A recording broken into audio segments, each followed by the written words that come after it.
Spiritually mature होना एक option नहीं है, जरूरी है। जरूरी है स्पिरिचुअली मैच्योर होना, वरना आपकी मिरास है, आप स्वर्ग जाएंगे, प्रभु के साथ रहेंगे, मगर पृथ्वी में आप एक हारा हुआ जीवन जिएंगे। यद्यपि परमेश्वर ने आपको सारी वस्तुओं का स्वामी नियुक्त किया था, तब भी कोई आपसे आपकी मिरास न चुराने पाए।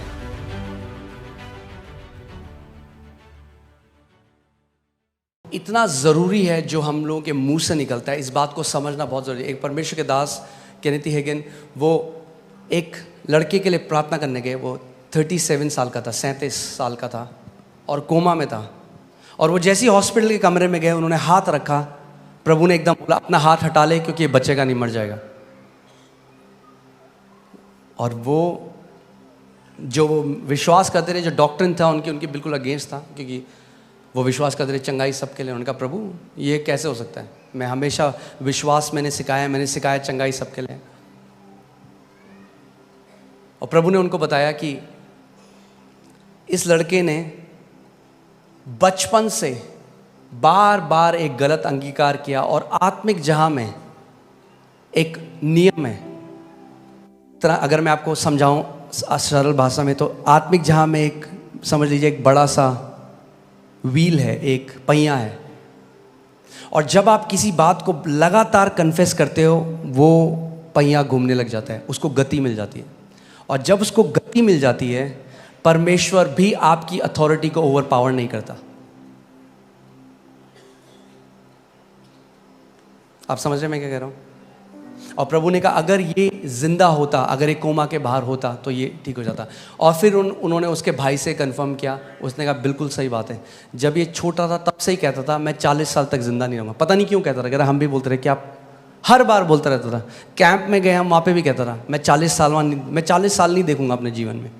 37 में ही डाइड। पिता ने कहा मैंने इसको वापस घर बुला लिया है। वो वापस प्रभु के पास गया, मगर हम हर चीज परमेश्वर पे नहीं डाल सकते। हमारी भी एक रिस्पॉन्सिबिलिटी है पुत्रों की तरह। आप समझ रहे हैं? हमें अपने अधिकार को समझना है, अपनी जिम्मेदारी को समझना जरूरी है कि आपकी एक जिम्मेदारी है।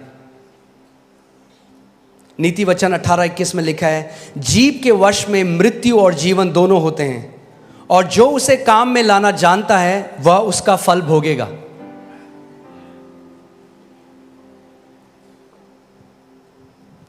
जीव के वश में मृत्यु और जीवन दोनों है। आपकी जीव के वश में मृत्यु और जीवन दोनों है।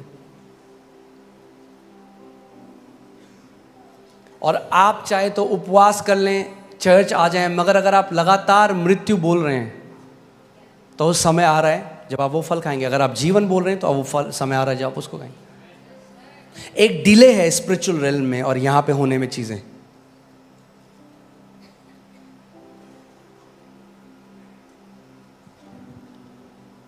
इसीलिए जो डोमिनियन है वो हमारी लाइफस्टाइल होनी चाहिए। एक बारी में नहीं होता। आपने देखा कोई व्यक्ति जिम जाए और एक दिन करे और अगले दिन आप देखो वो नहीं, लगातार लाइफस्टाइल की तरह करना पड़ेगा। वैसे ही अधिकार भी है, आपको लगातार जीवन शैली बनानी पड़ेगी शासन अधिकार की। क्योंकि कई लोग इतना गलत बोलते आए हैं अपने मुंह से बार बार। आपको पता है दुष्ट आत्माएं वेट कर रही हैं कि आपके मुंह से गलत वर्ड निकले और वो उन वचनों को इस्तेमाल करें आपके विरोध में।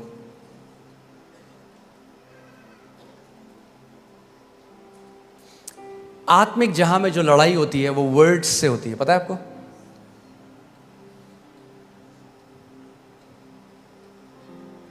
ये जो जादू टोना करने वाले, तांत्रिक मंत्र तंत्र करने वाले क्या करते हैं? क्या बोल रहे हैं?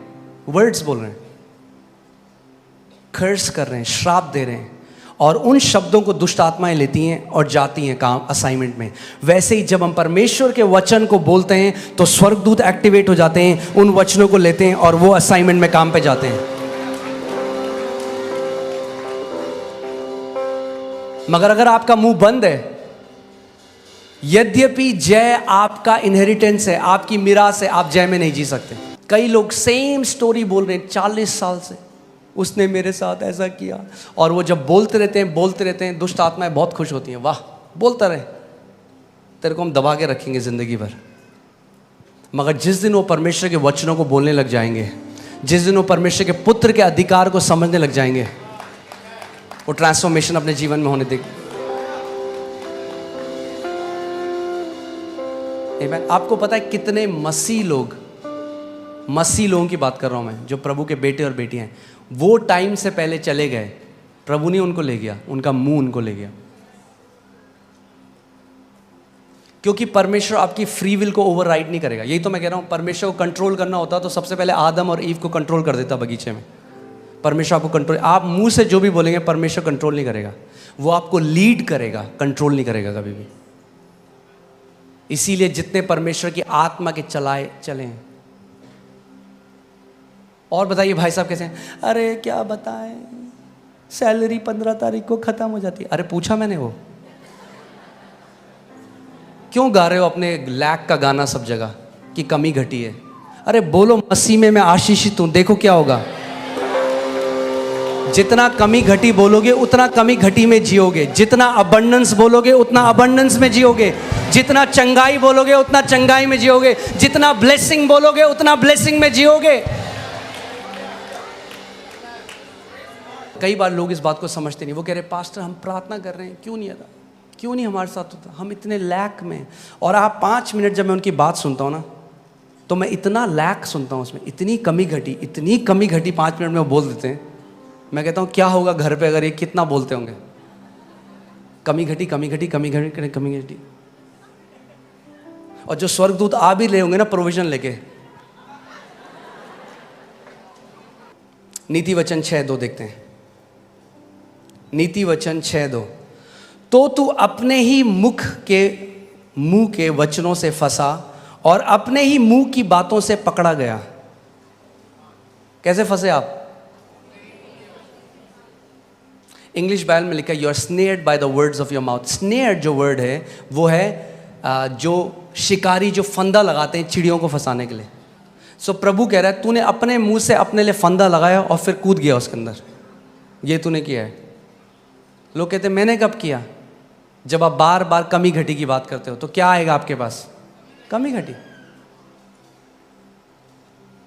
मरकुस 11:24 में यीशु ने कहा, he shall have whatever he says, उसको वो मिलेगा जो वो कहता रहता है।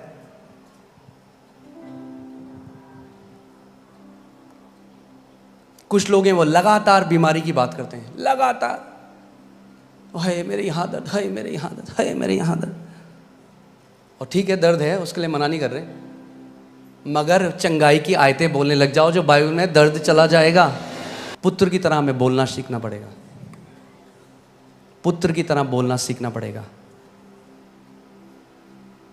आमीन। मैं ये नहीं कह रहा कि हम झूठ बोलें। अगर आप लैक में कोई बोले कहना अच्छी करोड़ों पड़े हैं अकाउंट में, मैं ये नहीं कह रहा वो करो, पर मैं कह रहा हूं बार बार मत बोलो एक गाने को, आदत बन जाएगी आपकी बोलना सबको। कई लोग सबको बताते हैं मेरी सैलरी 20 तारीख को खत्म हो जाती है, और होता पता क्या है, फिर लोग आपकी इज्जत करना बंद कर देते हैं। तो कहेंगे फिर बार बार आगे वही बोलता है, क्यों बता रहे हो? पूछ रहे हो आपसे।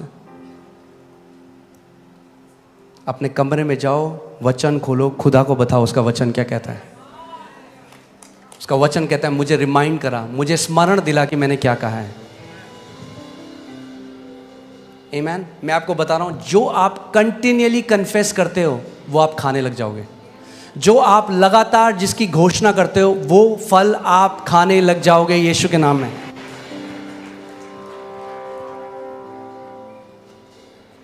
पुत्र होना है तो अपने मुंह को हमें देखना पड़ेगा।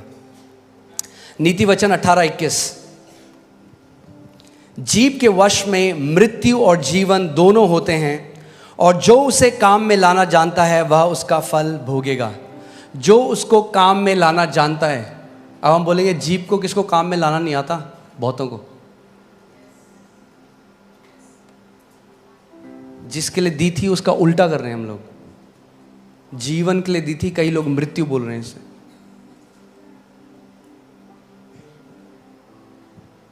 और अपनी जीभ से लोगों ने अपने जीवन, आप जानते हैं अपनी जीभ से आप अपने जीवन को छोटा या अपने जीवन को लंबा कर सकते हैं।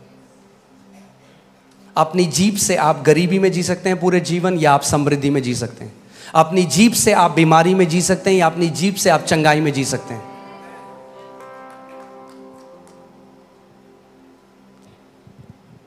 अगर हम पुत्र हैं तो हमें किसकी नकल करनी है? अपने पिता की। इफिसियों 5:1 में लिखा है कि अपने पिता की नकल करो। हमारा पिता क्या करता है? उत्पत्ति 1 में जब हम देखते हैं, जब अंधकार था तो पिता ने क्या कहा? उसने कहा वो इधर आओ जरा।